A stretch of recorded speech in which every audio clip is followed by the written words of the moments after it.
Desde ya agradecer a la Ilustrísima Corte de Concepción por la invitación, excusar al defensor regional quien se encuentra en Santiago en virtud de la reunión de defensores y la cuenta pública de la Defensoría Nacional. Por lo tanto, me encargó la posibilidad de comparecer acá y poder ocupar esta tribuna para explicar nuestros puntos de vista respecto al tema. Bueno, el tema es bastante entretenido. La verdad es que es difícil contestar la pregunta de quién controla, pero gracias a la Internet algo se puede obtener de información, y hay un caso muy similar resuelto por la Comisión de la Corte Interamericana de Derechos Humanos respecto al tema que nos convoca hoy día. Como bien saben todos aquellos que somos abogados, la Comisión conoce también de casos cuando son preguntas determinadas, y en el caso que nos convoca, que voy a reproducir hoy día, el Estado de México fue llevado ante la Comisión por la práctica sistemática de exhibición de imputados, incluso de víctimas.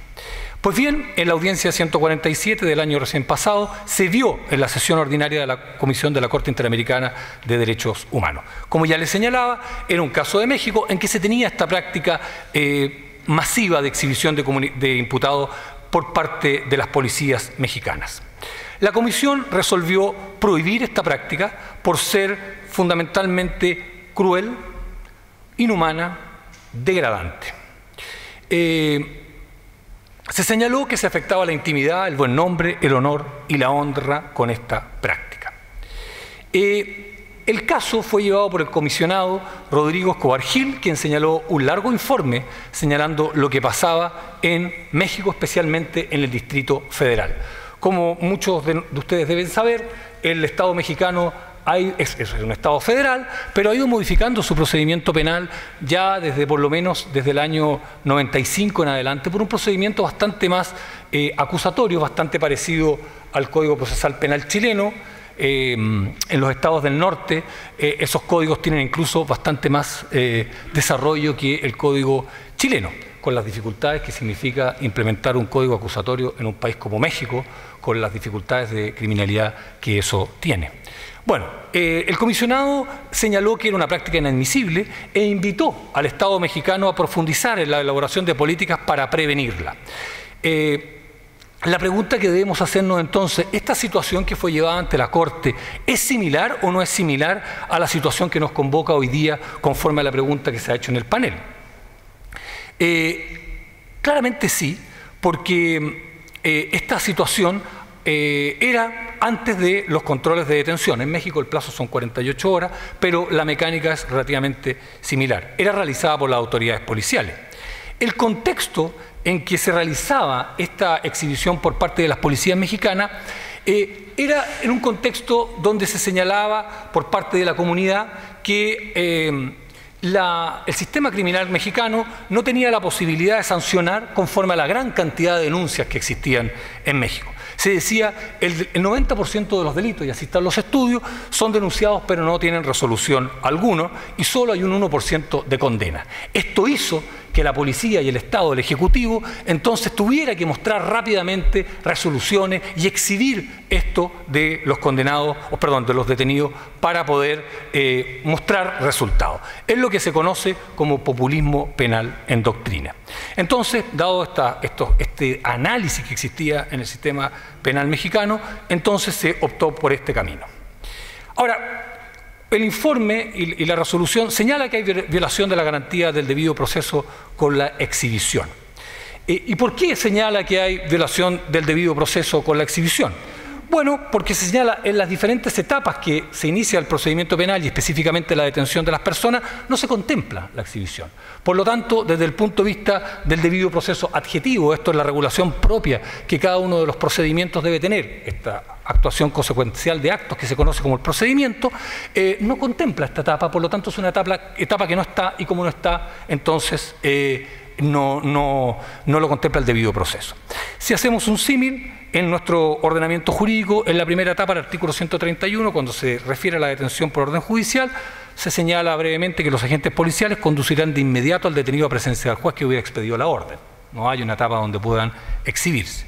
Si la detención ya es en virtud de la flagrancia, entonces existe la posibilidad que la policía informe dentro del plazo de 12 horas y el fiscal puede dejar sin efecto o conducir también ante un juez. Tampoco existe esta posibilidad de exhibir a los imputados. En el llamado control de identidad, artículo 85 del Código Procesal Penal, que también se conoce en doctrina como una detención administrativa o detención por sospecha. ¿Por qué detención administrativa? Porque efectivamente es una persona que el propio Estado, en virtud de sus agentes policiales, que tiene que promover las garantías constitucionales, como es la presunción de inocencia, sin embargo, frente a una situación determinada, piensa que esa persona puede tener participación en un delito. Entonces se dice por la doctrina que la función administrativa sobrepasa la presunción que tiene que promover el funcionario policial, que es la presunción de inocencia. Pues bien, en este caso, la policía puede solicitar la identificación de cualquier persona. En el caso que esa persona no tenga su identificación, lo puede llevar al cuartel policial hasta por 8 horas. Norma bastante violenta en cuanto a las garantías constitucionales, porque es una persona que, si existe un indicio de que cometió un delito, mucho mejor sería que llamara a un juez para que el juez controlara la detención de esa persona. Además de eso, esta norma, si se lee así tan literalmente, incluso permite controlar la identidad de una persona que puede suministrar información útil para la indagación de un delito. O sea, esa persona ya tiene más cara de testigo que de imputado y, sin embargo, se puede ir 8 horas privado de libertad, que es una garantía fundamental. Pero bueno, en esta control de identidad, detención administrativa o exdetención por sospecha, tampoco se contempla el procedimiento de la exhibición. Si el imputado decide declarar, está el artículo 91 del Código Procesal Penal, donde la policía, si no está su defensor, tiene solamente la facultad autónoma de identificación, luego lo puede llevar ante el Ministerio Público y el Ministerio Público tendrá la averiguación de la declaración, tomarle declaración conforme al artículo 194, que señala que el fiscal debe señalarle todos los hechos y el imputado se allana a prestar declaración. Tampoco se contempla la posibilidad de que la persona sea exhibida. Ya mi colega fiscal analizó largamente el artículo 92 y ahí está solamente la reproducción del artículo, que es la función de las policías. Yo al respecto solo quiero señalar que evidentemente las policías tienen la obligación de respetar el debido proceso. Si la Comisión de la Corte Interamericana señaló que la exhibición era una violación al debido proceso y las policías pertenecen al Estado de Chile y como todo órgano del Estado, en virtud del artículo 5 y 2 de la Constitución Política de la República, deben promover los derechos fundamentales, creo que a esta altura las policías ya deberían tomar medidas para evitar esto, a efecto de no arriesgar al Estado de Chile ante la Comisión de la Corte Interamericana de Justicia. La presunción de inocencia se encuentra consagrada en diversos documentos. Ahí está la Declaración de Derechos del Hombre y del Ciudadano, la Declaración Universal de los Derechos Humanos, la Convención Americana de Derechos Humanos, el artículo 4 del Código Procesal Penal. Efectivamente, la Constitución no lo contempla tan expresamente, pero en virtud del artículo 5 y del bloque de constitucionalidad, siguiendo al profesor Nogueira, se entiende absolutamente incorporado al ordenamiento jurídico a nivel constitucional o supraconstitucional, conforme a la doctrina que cada uno de ustedes podrá tener al respecto. La Corte Interamericana ha señalado que la presunción de inocencia es parte del debido proceso. La Convención Europea la contempla en el artículo 6.2, que es nuestro artículo 8. La presunción de inocencia tiene una larga data histórica. Hay algunos que lo atribuyen al derecho romano. A lo menos se la ve ya en el Corpus Juris Civilis. Y sobre todo la presunción de inocencia tiene su desarrollo más importante en la etapa de la Ilustración, terminando con la Baja Edad Media, donde efectivamente, dadas las modificaciones que se dieron en aquella época, antes de la Revolución Francesa, lo que se intentaba era entonces que efectivamente la gente no tuviera que probar su inocencia, sino que el Estado debería probar su culpabilidad. En el sistema norteamericano, la presunción de inocencia tiene su reconocimiento expreso en la sentencia de Coffis versus United States en 1892, un caso bastante interesante porque un tribunal de instancia se había negado a dar instrucciones al jurado de que la persona se presupone inocente. Sin embargo, este hecho fue apelado y conocido por el máximo tribunal norteamericano. En ese caso, el tribunal de primera instancia había señalado y había dado las instrucciones al jurado que antes de encontrar culpable a los acusados, la culpabilidad debería estar probada más allá de todo razonable. Y había sido bastante profunda las instrucciones ante el jurado. Como bien saben, las instrucciones que se le dan al jurado previo a la deliberación son bastante detalladas en el sistema norteamericano. El Jury Instructions son modelos bastante específicos para que el jurado no cometa el error, toda vez que tenemos jurados que no son jueces como en nuestro sistema. Pues bien, para la Corte Suprema norteamericana esto no fue suficiente, y el solo hecho de no advertir de la presunción de inocencia bastó para que se revocara la condena o se aceptara la apelación. Y desde ahí en adelante quedó como ley por el sistema de precedentes que existe en Estados Unidos. La presunción de inocencia tiene a lo menos 3 dimensiones. Una es como garantía del proceso, en donde efectivamente un modelo penal liberal debe respetarse para poder interponer una sanción punitiva por parte del Estado. Una segunda garantía, que es quizás la más pertinente al caso que nos convoca de la exhibición de los imputados, que es como una regla de tratamiento del imputado, que se conoce más doctrinariamente respecto al tema de la interposición de la prisión preventiva. En teoría, la imposición de la prisión preventiva afectaría esta segunda dimensión de la presunción de inocencia, que es el tratamiento del imputado como inocente durante el curso del procedimiento. Y una tercera regla, como se refirió el señor fiscal regional, relativo a la prueba, y efectivamente tiene un tercer efecto al momento de la sanción. Como señalaba previamente, parece ser que la dimensión más propia de la discusión que tenemos hoy día dice relación con la segunda dimensión como regla de tratamiento del imputado. En esta segunda dimensión se exige que el Estado no lo trate como culpable. Incluso se han aceptado algunos casos que el abuso de autoridad, de presentarlo, de señalarlo con ciertos... señalarlo como culpable, como el autor, podrían incluso darse algunos casos a nivel internacional que el Estado habría violado la presunción de inocencia. También se señaló por la Comisión que esta exhibición era un trato cruel e inhumano. Ahí están las normas respectivas, que está consagrado en los tratados internacionales. Gendarmería de Chile también tiene el respeto a los derechos humanos respecto a estos temas. Ahora, también es del caso señalar una sentencia de la Corte Interamericana de Derechos Humanos, Cantonar Benavides, que en su considerando 89 señala que la incomunicación durante la detención, exhibición pública con un traje infamante a través de los medios de comunicación, constituyen tratos crueles, inhumanos y degradantes. Por lo tanto, la Corte parece entender, aunque en este caso habían cosas bastante más graves que la exhibición, también que esta exhibición sí tiene alguna vinculación con los tratos crueles, inhumanos y degradantes. La Corte señaló otros derechos violados respecto a la exhibición. Interesante también es revisar la defensa del Estado mexicano frente a esta acusación. Y la defensa del Estado mexicano, específicamente del subprocurador jurídico de planeación y coordinación del Estado de México, Distrito Federal, señalaba que esta posibilidad de exhibir a los imputados favorecía la cultura de la denuncia. Era muy bueno para que la gente denunciara. Además, era parte del derecho a información, y finalmente que la Corte Suprema mexicana no había realizado ninguna objeción al procedimiento. Estos argumentos no fueron aceptados por la Comisión de la Corte Interamericana. Pero revisando este último argumento, si la Corte Suprema nuestra pudiera tener alguna relación con los temas que estamos tratando, específicamente con la afectación de la presunción de inocencia por la exhibición, baste recordar 2 fallos que son bastante recientes, que indirectamente se refieren al tema. El primero de ellos es bastante conocido, se refiere al tema de Policías en Acción, ese programa de televisión que había en Canal 11, o Canal Televisión, eso es muy antiguo, que se referían a la grabación de los procedimientos que hacía la policía. En este caso concreto, la excelentísima Corte Suprema conoció de un caso de estos y se acompañó en dicho recurso la grabación del programa. Y la Corte Suprema aprovechó la ocasión para señalar, en el considerando noveno, que le parecía incomprensible que existiendo una denuncia anónima por un tema de droga, la policía tuviera tiempo para avisar a la gente de la productora de televisión y no al Ministerio Público.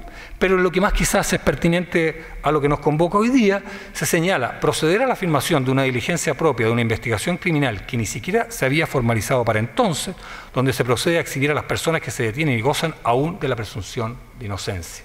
Por lo tanto, efectivamente, la Corte Suprema indirectamente hace un vínculo entre la exhibición y la presunción de inocencia, entendiendo que ésta se ve afectada por la exhibición. También es pertinente el caso del recurso de protección por el famoso jardín Hijitus, donde efectivamente los imputados dedujeron un recurso de protección fundamentalmente contra el abogado querellante, el colega Chilin, entiendo que es su nombre, quien, este es un caso de abuso sexual llevado a cabo en Santiago por la Fiscalía Metropolitana Oriente. Y se indagaba la existencia de abusos sexuales sobre niños menores de 14 años. Efectivamente se señala en los considerandos primeros del fallo que los recurridos supuestamente tenían una campaña de violencia, calumnia e injuria por los medios de comunicación en contra de los denunciados. Incluso se señala que habrían afectado bienes materiales del jardín, la puerta y otras cosas. Además de eso, se cita expresamente que el abogado querellante habría usado frases como que no se trata de un pedófilo aislado, sino de una red de pedofilia, esto por los medios de comunicación, y otras frases como vio su cara extraña y reconoció que se trataba de un pedófilo. Esas habrían sido las frases que habría usado el abogado querellante y que fueron materia de lo que conoció la Corte en el marco del recurso de protección. La Corte Suprema revoca la sentencia de la Corte de Apelaciones de Santiago acogiendo el recurso de protección y señala que efectivamente existe un derecho a emitir opinión e informarse respecto del caso en particular, pero también señala que tales hechos, los que se habían realizado prácticamente una condena pública, era una afectación injustificada del derecho a la honra de los imputados. Me parece que ambos fallos, sin ser a lo mejor tan directamente relacionados con la exhibición propia, sí tienen relación con el tema. Ahora, y con el ánimo de polemizar algo con los colegas de la prensa, vamos a ir a quizás lo otro que es bastante complejo en los 4 minutos que me quedan. Si se afecta o no el derecho a información. Porque de verdad creo que con lo que ha pasado en la Comisión de la Corte Interamericana, sí está claro que la exhibición afecta al debido proceso en las partes que lo he señalado, y todos los órganos del Estado tenemos la obligación de respetar el debido proceso y promover el debido proceso. La pregunta es, ¿se afecta el derecho a información si se elimina esta práctica? Bueno, efectivamente comparto que el derecho a una audiencia pública como primera cosa tiene que ver con el propio imputado que tiene derecho a la publicidad de su audiencia, y es un acto de un gobierno republicano el hecho que cualquier persona pueda revisar la actuación de los intervinientes, de la justicia y de todos los demás. Como dije, es una garantía del imputado. Como garantía del imputado podría renunciar a esta publicidad, que de hecho el Código también lo contempla. También está la dignidad, que es un valor básico y fundamental de los derechos humanos, que emana de la naturaleza de ser moral, libre, racional y por ser un sujeto de derecho. Por lo mismo, la dignidad de la persona es una realidad ontológica, supraconstitucional, que el Estado solo reconoce y garantiza, pero que no crea, que está en la ontología, en la esencia del ser humano. Entonces la dignidad es supraconstitucional. Dentro de la dignidad está la honra, el honor, son parte de ella. El derecho a la información está consagrado conforme se acompañan esas normas, comprende entre otros la transmitir o difundir informaciones, que esa información sea veraz y que sea completa, y efectivamente contempla el derecho a las fuentes de la información. En el ámbito judicial, el Código Orgánico de Tribunal, artículo 9 y 289 del Código Procesal Penal se refieren al tema. Ahora, se puede entender que entre ambos derechos podría haber una colisión de derechos, independiente que para algunos autores como Ronald Dworkin, respecto a los derechos fundamentales, esta teoría de la colisión de derechos no tendría tanta validez, toda vez que los derechos fundamentales siempre deben ser respetados y por eso son derechos fundamentales. Ahora, si hubiera una coalición de derechos, uno siendo de carácter más esencial que el otro, habría que preferir claramente la posibilidad de respetar la dignidad. Y sobre todo porque el hecho de limitar la exhibición o algunos datos, el nombre, en virtud del artículo 289 del Código Procesal Penal, no serían más que afectaciones mínimas, no al núcleo duro del derecho de la información. Por lo tanto, claramente sí está facultado el tribunal para hacerlo. Y, por ejemplo, en la ley de familia, así se faculta en favor de los menores, ¿no es cierto? Por lo tanto, ¿puede considerarse el no captar esa imagen una limitación al derecho a informar? Yo creo que la respuesta es no, por las razones que he dado. No es el núcleo duro del derecho, existe legislación que así lo permite en otros ámbitos.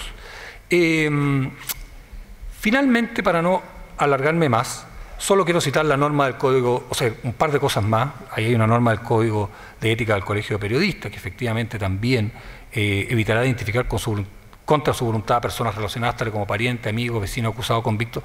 También se establecen algunas cargas para poder proteger la honra, por lo tanto los propios periodistas tienen dichas cargas. Ahora, en conclusión, la promoción de los derechos fundamentales nos obliga a todos, por lo tanto creo necesario evitar la práctica de exhibición que podría atacar el debido proceso, la honra y la dignidad de las personas. No se afecta el núcleo duro del derecho a información y todos somos responsables de una mejor administración de justicia. Quizás aquí finalmente me quiero detener. Efectivamente, quizás la no colegiatura obligatoria ha producido que cualquier persona, y desde las más altas autoridades, incluso nosotros los abogados, las pocas oportunidades que tenemos de hablar por público, tengamos la pésima costumbre de poder hablar mal quizás del sistema judicial. Eso nos afecta a todos. Creo que efectivamente la justicia es una cosa trascendente y la posibilidad de que nosotros seamos irresponsables, y me incluyo por supuesto en las declaraciones, hacen muy graves consecuencias.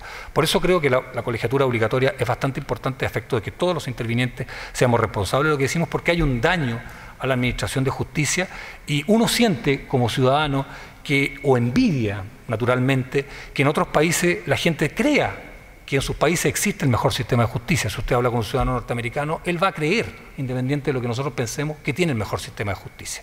Por lo tanto, quizás es la única ventaja que yo le veo a los jurados. No soy partidario de ellos, pero parece ser que los jurados por lo menos hacen a todos responsables. Por lo tanto, en ese sentido, creo que todos somos responsables de la administración de justicia. Creo que efectivamente se afecta la dignidad de las personas que son exhibidas y realmente creo que también la Defensoría debería realizar más acciones a nivel internacional al efecto, porque muy probablemente la falta de autonomía nos prohíbe realizar aquellas actuaciones. Muchas gracias.